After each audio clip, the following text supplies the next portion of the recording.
Hello दोस्तों, welcome to निक मैकटेक। हमने last video में डिस्कस किया था यूनिट 3 को। अब यूनिट 3 के जो इम्पोर्टेंट क्वेश्चन बच गए हैं वो हम इस वीडियो में डिस्कस करेंगे दोस्तों। तो अगर आपने अभी तक वो पूरी वीडियो नहीं देखी है टेक्निकल कम्युनिकेशन की, तो मैंने आई बटन में कंप्लीट प्लेलिस्ट डाल दी है, आप वहाँ जाके देख सकते हो। आई बटन आपको ऊपर मिल जाएगा। तो आज की वीडियो में सबसे पहला जो हमारा क्वेश्चन है वो क्या है, हमको बताना है मोड्स ऑफ प्रेजेंटेशन। कौन कौन से मोड्स होते हैं प्रेजेंटेशन के। दोस्तों यहाँ पर 3 मोड होते हैं प्रेजेंटेशन के, 3 मोड होते हैं।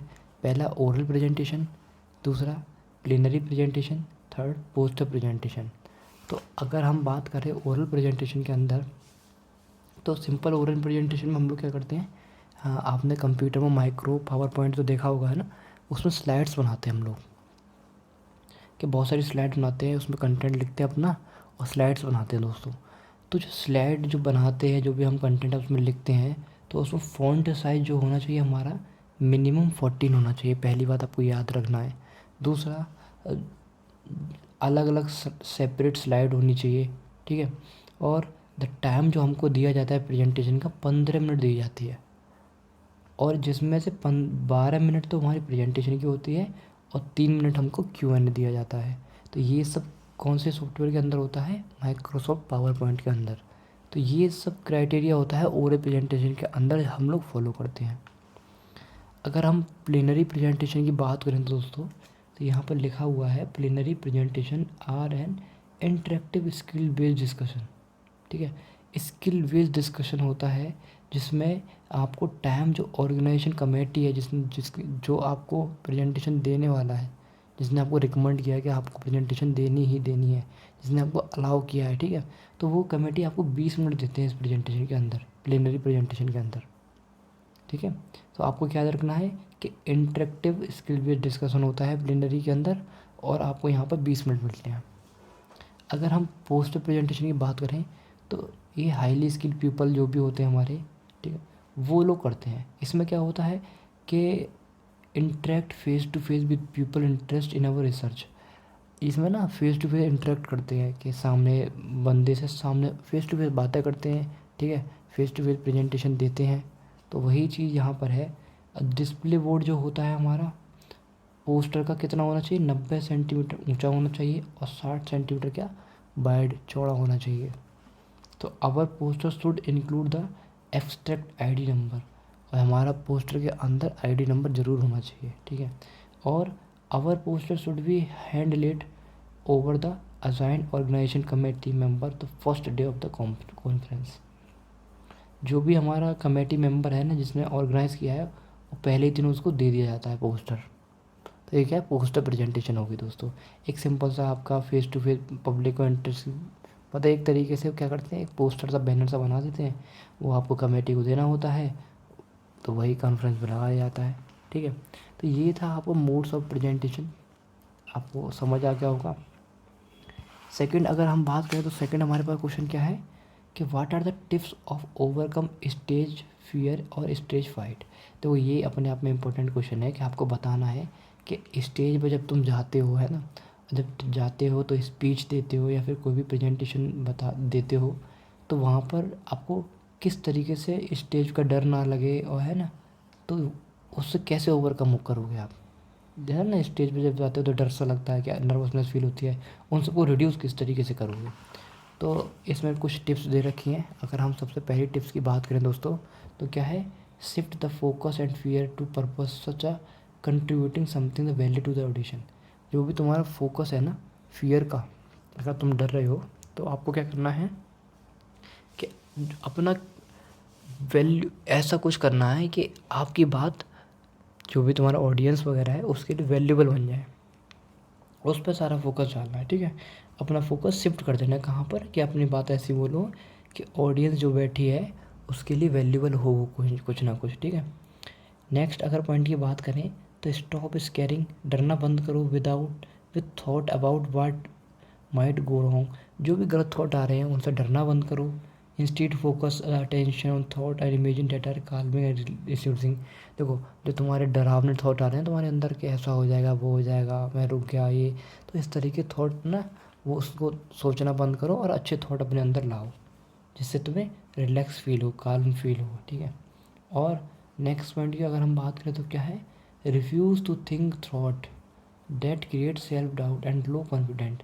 जो भी है देखो, सोचना बंद कर दो जिसकी वजह से तुम्हें सेल्फ डाउट हो रहा हो या फिर लो कॉन्फिडेंस फील कर रहे हो, उस बारे में सोचना ही बंद कर दो, ठीक है। और अगर हम बात करें तो practice way to calm and relax our mind और बॉडी। प्रैक्टिस करो किस तरीके से काल्म रह सकते हो, अपने माइंड को रिलैक्स करो, ठीक है, बॉडी को रिलैक्स करो। सच एज डीप ब्रीथिंग, क्या कर सकते हो आप, सांसें डीप ब्रीथिंग कर सकते हो, रिलैक्सेशन एक्सरसाइज कर सकते हो, योगा कर सकते हो, या फिर मेडिटेशन भी कर सकते हो दोस्तों। नेक्स्ट अगर हम पॉइंट में बात करें कि स्टेज फियर से ओवरकम किस तरीके से कर सकते हैं हम लोग, कि हम एक्सरसाइज कर सकते हैं, अच्छा खाना खा सकते हैं, eat well, practise other healthful lifestyle habits है ना, जो भी हेल्थफुल लाइफ स्टाइल है उसको अपना सकते हैं हम लोग। लिमिट कैफ़ीन ले सकते हैं, है ना, कम से कम कैफ़ीन की मात्रा लें, कॉफ़ी वगैरह, शुगर कम लें, अल्कोहल कम लें, जितना पॉसिबल हो सकता है, ठीक है, लिमिट में लें, कम मीठों से लिमिट में लें, है ना, ज़्यादा ही ले लो आप लोग, तो वो होना चाहिए। तो इन सब चीज़ों से आप क्या कर सकते हो, ओवरकम कर सकते हो अपने स्टेज फियर से। तो ये क्वेश्चन हमारा कंप्लीट होता है। नेक्स्ट क्वेश्चन की तरफ हम बढ़ते हैं। नेक्स्ट क्वेश्चन हमारा क्या है, explain audience analysis with different factor. हमको बताना है कि किस तरीके से ऑडियंस एनालिसिस करेंगे अलग अलग फैक्टर के ऊपर। देखो, सबसे पहले अगर हम बात करें यहाँ पे, audience analysis involve identify the audience and adapting a speech their interest level understanding attitude and belief. अगर हमें एनालिसिस करनी है ऑडियंस की, ठीक है, अलग अलग फैक्टर के ऊपर, तो किस तरीके से कर सकते हैं। सबसे पहली बात, जो ऑडियंस हमारे सामने बैठी हुई है तो हमको पता होना चाहिए उसका इंटरेस्ट क्या है, उसकी क्या लेवल ऑफ अंडरस्टैंडिंग है, किस किस तरीके की हमारी बातें समझ सकता है, किस हद तक समझ सकता है ना, वो सब चीज़ हमको पता होना चाहिए। या फिर ऑडियंस जो हमारी है उसकी बिलीव्स क्या क्या हैं, पहले से उसने क्या बातें मान रखी हैं दोस्तों, वही सब होता है यहाँ पर, ठीक है, ऑडियंस एनालिसिस के अंदर अगर हम बात करें। अब अगर हम फैक्टर की बात करें तो सबसे पहला फैक्टर क्या है, ऑडियंस एक्सपेक्टेशंस, कि ऑडियंस की क्या एक्सपेक्टेशन है, क्या एक्सपेक्टेशंस रखती है तुमसे। तो पहला एक्सपेक्टेशन की अगर हम बात करें तो क्या है, when people become audience member in speech situation they bring them expectation about the occasions topic and speaker. मान लो कोई भी हमारे पास पीपल है, कोई भी पब्लिक वगैरह है, अगर वो हमारा मेंबर है, ठीक है, कोई भी ऑडियंस मेंबर में से एक है, तो वो उसकी एक्सपेक्टेशन थोड़ी सी बढ़ जाती है कि हाँ ये अब कुछ आएगा, कुछ अच्छा बोलेगा। जैसे ओकेशंस में होते नहीं है कि सपोज दैट बर्थडे पार्टी में किसी के फादर को कोई स्पीच देनी है या फिर कुछ भी बोलना है ना, तो इस तरीके उसकी एक्सपेक्टेशन थोड़ी सी बढ़ जाती है दोस्तों। तो वही सब ऑडियंस की एक्सपेक्टेशन के अंदर आता है। अगर देखो, वॉलेटिंग audience expectation can have negative impact. अगर जो उसकी एक्सपेक्टेशंस हैं उसको हर्ट हो रहा है, वॉलेट हो रही है वो चीज़, तो उसका नेगेटिव इम्पैक्ट पड़ता है हमारी स्पीच के ऊपर, है ना, जो भी हमारी इफेक्टिवनेस स्पीच है वो बिगड़ सकती है। तो इस बात का आपको विशेष तौर पर ध्यान देना है। अगर मैं नॉलेज ऑफ टॉपिक की बात करूँ, नॉलेज ऑफ टॉपिक के, तो इसमें क्या होता है कि audience knowledge of topic can very widely on given occasions. आपको पता होता है कि जो भी कोई टॉपिक है तो हमको पता होना चाहिए कि इस टॉपिक के बारे में सामने वाला जो ऑडियंस है उसको किस हद तक पता है। तो इसीलिए हम क्या करते हैं, ट्राई टू सम रिसर्च करते हैं to find out what the audience already know about the topic. Audience को पहले से टॉपिक के बारे में क्या पता है, ठीक है। Giving a brief review of important term, important जो टर्म है, जो भी की पॉइंट है, उस पर अच्छा खासा हम क्या करते हैं, रिव्यू देते हैं। Concept is almost always appreciate can sometime be done by acknowledging the heterogeneous audience, the importance of putting everyone at the same page. देखो, यहाँ पर उसने क्या बोल दिया, बस वही बातें बोली हैं।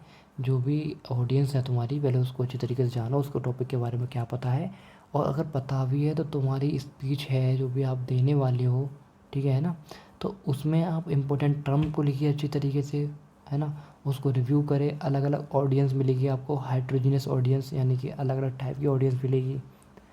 तो उनके सामने क्या करना है, आपको इम्पोर्टेंस पुटिंग करना है सेम पेज पर, एक ही पेज पर, ठीक है ना, सबको एक समान मानकर। कुछ को पता होगा आपके बारे में, कुछ को नहीं पता होगा उस टॉपिक के बारे में, तो वही से दोस्तों। अगर इसमें नेक्स्ट पॉइंट की बात करूँ तो क्या है, एटीट्यूड बाय टॉपिक, टॉपिक के ऊपर क्या एटीट्यूड है, यानी कि knowing audience member attitude about the topic will help to speaker determine the best way of reach the goal. अगर आपको पता है कि कितना नॉलेज जानता है, कितना ऑडियंस को क्या है नॉलेज है, क्या उसका एटीट्यूड है, तो इस तरीके से आप क्या कर सकते हो, अपनी जो भी तुम जिस तरीके से स्पीच देना चाहते हो, जो भी बोलना चाहते हो टॉपिक के ऊपर, तो अपने गोल तक आसानी से पहुंच सकते हो अगर थोड़ा बहुत भी समझ होगी आपको ऑडियंस के बारे में। और ऑडियंस साइज की अगर हम बात करें तो many element of speak making change in according with the audience size. Larger the audience more formal the presentation should be. अगर ज़्यादा ऑडियंस होगी तो प्रेजेंटेशन कैसे होगी, फॉर्मल होनी चाहिए। अगर sitting down using common language when speaker group of 10 people open quite appreciate. अगर कम बच्चे हैं, कम पीपल है, तो ये कॉमन लैंग्वेज में भी आप लोग बात कर सकते हो, ठीक है। The style of presentation will probably be employed in if we speaking to 1000 people. अगर आप 1000 पीपल बैठे हुए हैं, उनको आपको क्या करना है, स्पीच देनी है, तो वहाँ पर जो स्टाइल होता है प्रेजेंटेशन का, प्रोबेबली शायद इनअप्रोप्रिएट और ineffective if we were speaking to 1000 people. कैसा होना चाहिए, इनअप्रोप्रिएट होना चाहिए और इनइफेक्टिव होना चाहिए, है ना। होता है, देखा होगा आपने, जनरली यही होता है दोस्तों। तो ये ऑडियंस साइज के बारे में बात हो गया। डेमोग्राफिक में अगर हम बात करें तो डेमोग्राफी क्या होती है कि एज कितना है, क्या जेंडर की पब्लिक बैठी हुई है, ठीक है, क्या रिलीजन्स है उसके, तो बैकग्राउंड क्या है, क्लास क्या है, सेक्सुअल ओरिएंटेशन क्या है, ऑक्यूपेशन क्या है, एजुकेशन से है, ग्रुप मेंबरशिप से है, जितने भी कैटेगरीज़ की बैठी है तो वो डेमोग्राफ में आती है दोस्तों। सेटिंग तो आपको पता ही है, सेटिंग में क्या होता है कि जिस तरीके से हम लोग सेटिंग करते हैं कि the setting of presentation can influence the ability to give the speech and audience ability to desire to listen. इस तरीके से सेटिंग करते हैं कि ऑडियंस जो आने वाली है वो थोड़ा इंटरेस्ट दिखाए अपने अंदर, है ना, आपकी स्पीच के अंदर, और क्या करे, उसको सुने, है ना, उसके लिए डिज़ायर टू लिसन, उसकी इच्छा भी हो कि सुनने की। मान लो 50 लोगों में आपको स्पीच देनी है, 1000 लोगों में स्पीच देनी है, अगर पीछे बंदे बैठे हुए हैं बहुत सारे, उनको आप दिख ही नहीं रहे, आप तक आपकी वॉइस उनको जा ही नहीं रही, तो वो क्या क्या सुनेंगे, तुम्हारी बात नहीं सुनेंगे ना। तो वही सब यहाँ पर देखो, अगर हम बात करें, some of these factor are the setup of the room, both size and how the audience is arrange. Setup करते हैं हम रूम का सेटअप किस तरीके से करेंगे, टाइम ऑफ डे, क्या टाइम होना चाहिए, ठीक है, एक्सटर्नल नॉइस तो नहीं आ रही ट्रैफिक वगैरह की, इंटरनल नॉइस तो नहीं आ रही बेबी क्राइंग वगैरह। तो ये सब क्या फैक्टर डिपेंड करते हैं, इन सब से हमको बचना होता है दोस्तों। तो कुछ इस तरीके से ख़त्म होता है आपका ऑडियंस एनालिसिस और डिफरेंट फैक्टर्स दोस्तों। अब देखो मेन जो क्वेश्चन है, आप यहाँ पर समझिए, ये क्वेश्चन मैंने आपको पहले भी समझाया है यूनिट 4 में आई थिंक, कि इंटरपर्सनल और इम्पर्सनल कम्युनिकेशन क्या होती है। तो आप जल्दी जल्दी समझ लीजिए। इंटरपर्सनल कम्युनिकेशन की अगर हम बात करें तो interpersonal communication refer to sharing information among people. कोई भी इन्फॉर्मेशन हम शेयर कर रहे हैं पब्लिक के अंदर तो इंटरपर्सनल कम्युनिकेशन हो गई। अब इसमें क्या होता है, ये इसका बहुत अच्छा एडवांटेज भी है। एडवांटेज क्या है इंटरपर्सनल कम्युनिकेशन का, कि यहाँ पर डायरेक्ट और इमीडिएट फीडबैक मिलता है, ठीक है। इफ़ डाउट अगर कोई भी डाउट, अगर तुम स्पीच दे रहे हो तुरंत फीडबैक मिलेगा आपको, किसी को पसंद नहीं आ रहा, किसी को डाउट हो रहा है, तो उस डाउट को तुम तुरंत के तुरंत क्लैरिफाइड भी करते हो, सॉल्व भी करते हो। तो ये एक बेनिफिट है इसका इंटरपर्सनल कम्युनिकेशन का। अगर इसमें मेथड्स की बात करूँ तो वर्बल कम्युनिकेशन, रिटन कम्युनिकेशन और नॉन वर्बल कम्युनिकेशन, 3 तरह की कम्युनिकेशन होती हैं। मैंने वर्बल कम्युनिकेशन में आपको बताया है, इसमें क्या होता है कि verbal communication is a major means of sending message को हमें क्या करना है, सेंड करते हैं हम लोग, जो भी वर्बल कम्युनिकेशन के अंदर आता है। It include one on one meeting. इसमें क्या वन ऑन वन मीटिंग होती है, स्पीचेस होती हैं, है ना, टेलीफोन हो सकता है, टेलीफोन पे भी तो करते हो, फ़ोन वगैरह पे वन ऑन वन मीटिंग तो करते हो, ठीक है। इंटर डिपार्टमेंटल मीटिंग्स होती हैं, प्रेजेंटेशंस होती हैं, ये सब वर्बल कम्युनिकेशन में आती हैं दोस्तों। अगर मैं रिटन कम्युनिकेशन की बात करूँ तो रिटन कम्युनिकेशन में आज के टाइम में आपने देखा होगा, हम ईमेल के थ्रू अपना मैसेज भेज देते हैं, व्हाट्सअप के थ्रू मैसेज भेज देते हैं, टेक्स्ट भेज देते हैं। तो दोस्तों ये आज की रिटन कम्युनिकेशन के अंदर आप लिख सकते हो इसको, क्योंकि इसमें ना परमानेंट रिकॉर्ड होता है दोस्तों, ठीक है, the creation of organize method का। पहले हम क्या करते थे, हम क्या करते थे, फैक्सेस भेजते थे या फिर लेटर वगैरह भेजते थे। तो आज के टाइम पे हम ईमेल कर सकते हैं, टेक्स्ट मैसेज कर सकते हैं, तो ये सब रिटन कम्युनिकेशन के अंदर आता है। क्योंकि इसमें परमानेंट रिकॉर्ड होता है इसलिए। अगर हम नॉन वर्बल की बात करें तो नॉन वर्बल में क्या आता है, non verbal communication is a process of sending end receiving message without using word. Non verbal में हम वर्ड्स का यूज़ नहीं करते हैं, है ना, लेकिन मैसेज को सेंड भी करते हैं, रिसीव भी करते हैं।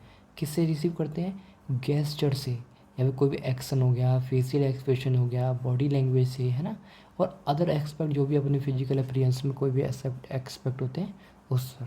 ठीक है, तो ये इस तरीके की कम्युनिकेशन होती है। आप इस क्वेश्चन को जरूर पढ़ें कि इंटरपर्सनल कम्युनिकेशन क्या होती है, verbal communication, written communication, non verbal communication. इस क्वेश्चन को मैंने यूनिट 4 में भी बहुत अच्छी से समझाया है, अब वहाँ भी समझ सकते हैं इसको।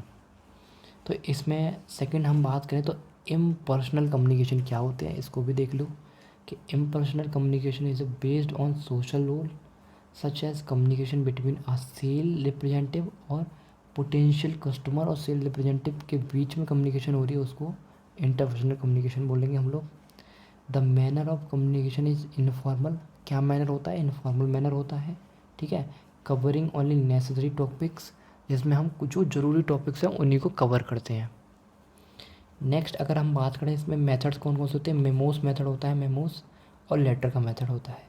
अब मेमोस मेथड में क्या करते हैं हम, कोई भी इवेंट को हमें रिकॉर्ड करना है, ठीक है, ऑब्जर्वेशन ऑफ द टॉपिक्स, ये हो गया। अब memorandum is a communication that record event, event को जो रिकॉर्ड करता है, और observation on a topic. Next अगर हम बात करें तो memos are typically use within the business environment, ये कहाँ यूज़ होता है, टिपिकली यूज़ होता है बिजनेस एनवायरनमेंट के अंदर। ठीक है, और इंटर ऑफिस टूल, किस तरीके से, as an inter office tool की तरीके से, and can you use for many purpose, और अलग अलग पर्पस में यूज़ होता है बिजनेस में। लेटर की आपको पता ही है, लेटर में क्या होता है, एक मैसेज लिख देते हैं हम, सेंड करते हैं one person to another person में। ठीक है, ईमेल आप जानते हैं, ईमेल में हम क्या करते हैं, ये इलेक्ट्रॉनिक मेल होती है जो भी हम मैसेज का ट्रांसमिशन करते हैं और कम्युनिकेशन नेटवर्क के थ्रू। ठीक है, कोई डेटा के थ्रू हम ईमेल भेजते हैं ना किसी को, तो वही सब है। ईमेल आपको पता ही है, email is a message that में कंटेंट टेक्स्ट, जिसके अंदर टेक्स्ट भी होता है, फाइल्स भी हो सकती हैं, इमेजेस भी हो सकती है, आप किसी को भेज रहे हो, और अलग अटैचमेंट भी हो सकता है, कुछ भी हो सकता है दोस्तों। वॉइस मेल में आपको पता ही है, voice mail is a method of storing voice message electronically later by intended respond. देखो आपको पता है वॉइस मेल में हम लोग क्या करते हैं, व्हाट्सएप पे वॉइस मेल भेज देते हैं छोटी छोटी बना के ना, ये अपनी वॉइस रिकॉर्ड करके भेज देते हैं। तो इस तरीके से वो क्या है, इलेक्ट्रॉनिक, ठीक है, इलेक्ट्रॉनिकली वो होता है ना, स्टोरिंग वॉइस मैसेज इलेक्ट्रॉनिकली। देखो कॉलर्स लीव शॉर्ट्स मैसेज, छोटे छोटे मैसेज छोड़ देते हैं, data store in digital media, जो कि डिजिटल मीडिया में स्टोर हो जाते हैं। तो इस तरीके से दोस्तों आपका ये क्वेश्चन ख़त्म होता है कि what are the method of interpersonal और इम्पर्सनल कम्युनिकेशन। दोस्तों ये क्वेश्चन ज़रूर पढ़ के जाए। हम लास्ट क्वेश्चन अपना देख लेते हैं, यहाँ पर बचा हुआ है हमारा, फिर यूनिट 4 का हमारी कंप्लीट होती है, यूनिट 3। लास्ट क्वेश्चन हमारे पास है वो क्या है कि write a short note on audience participation of quizzes and interjection. देखो दोस्तों कि हमको शॉर्ट नोट लिखना है कि जो ऑडियंस है वो पार्टिसिपेशन करती है किसमें, क्विज़ में और इंटरजेक्शन में। देखो क्विज़ की अगर हम बात करें तो आज सबसे पहले ऑडियंस देखो, ऑडियंस क्या होती है, an audience is a group of people. Audience क्या होती है, पीपल का ग्रुप हो सकता है, बहुत सारे लोग बैठे हुए ऑडियंस होगी। वो पार्टिसिपेट आ शो, जो शो के अंदर पार्टिसिपेट करती है, या फिर encounter a work of art, literature, theatre, music, video games, academics, है ना, कोई किसी भी मीडियम से। यहाँ अगर जो देखो तुमने देखा होगा ऑडियंस क्या होती है, जो भी हमने बातें बोली वो हमारे लिए क्लैपिंग करती है, क्रिटिसिज्म करती है ना, तो ये सब ऑडियंस होती है, आपको पता है ऑलरेडी। नेक्स्ट अगर हम क्विज़ की बात करें तो क्विज़ से हमारा क्या दिमाग बढ़ता है, आपको भी पता होगा। अगर हम क्विज़ की बात करें तो क्विज़ क्या है, एक माइंड स्पोर्ट है एक तरीके, ठीक है, दिमाग का गेम ही तो है, जिससे क्या होता है हमारा दिमाग बढ़ता है दोस्तों। तो अगर मैं बेनिफिट की बात करूँ क्विज़ की तो क्या है, क्विज़ कंपटीशन की बेनिफिट अगर हम देखें तो क्या है, quiz can be conducted for different age group, अलग अलग एज ग्रुप में क्विज़ कंडक्टेड होता है, ओवर वेरिंग कल्चर, अलग अलग कल्चर में भी।